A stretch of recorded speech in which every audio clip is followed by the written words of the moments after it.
The year was 1966. Over 50 years ago, Kawasaki launched the W1, a standard bike with a 650cc parallel twin. It is what most people say their interpretation of a British classic. The W1 earned a rock-solid reputation for reliability and more bike for the buck. That was the strategy, and it became successful. The parallel twin design got changed and upgraded in 1998, and the W1 became the W650. It had the same air-cooled parallel twin design, but with a more modern take on the crankcase. This upgrade translated to huge success in the European market. This version presented a much less vibey motorcycle. It was relaxed and proper. It's got a long stroke engine that produced torque quite applicable in the metro. And as with all things, nagsawa ang tao. So in 2011, Kawasaki came out with the bike we have now, the W800.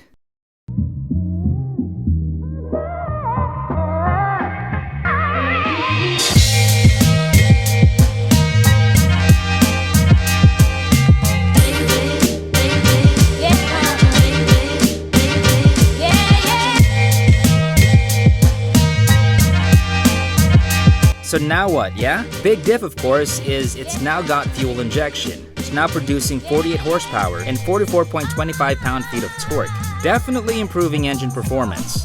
Fit and finish is top-notch. It's simply put, a very beautiful bike. Build is Kawasaki quality in full form.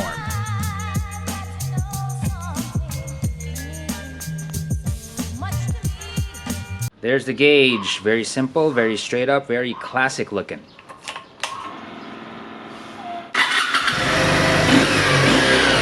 FI. So there's only one button for this, and that shows you the time, the odometer, and it has a trip meter. That's it. All you need for a bike like this.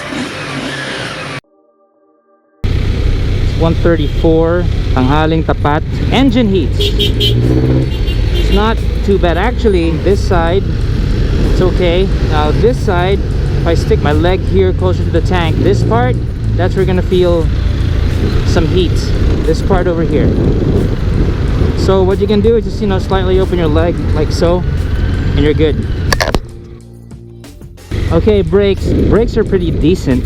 The rear can fishtail a bit if you slam on it hard enough.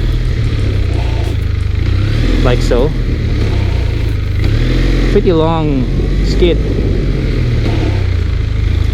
The front, what I like about it is that the dipping is not as pronounced as some other forks, which can be annoying.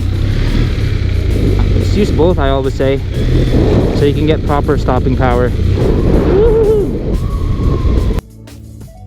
W800 in traffic really depends, subjective, how powerful or how much strength you have.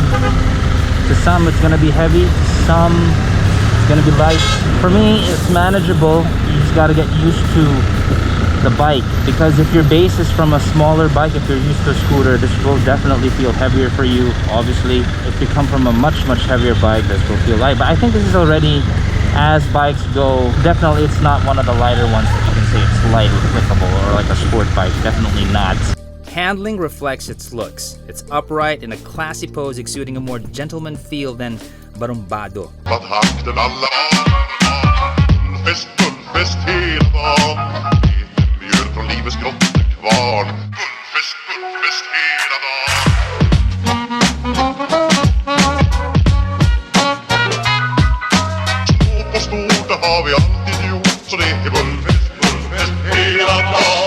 While the W800 is very responsive, the takeoff is still well-mannered, which makes the W800 very friendly to ride on.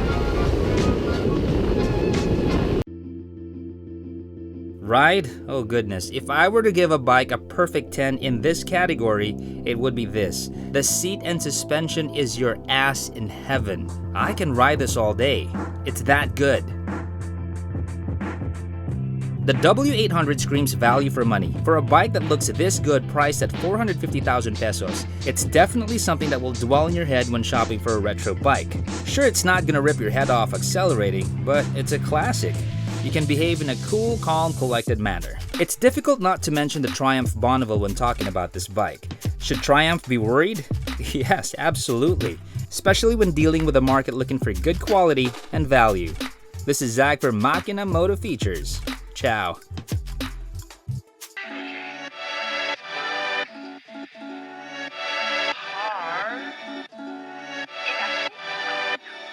Thank you. for noticing.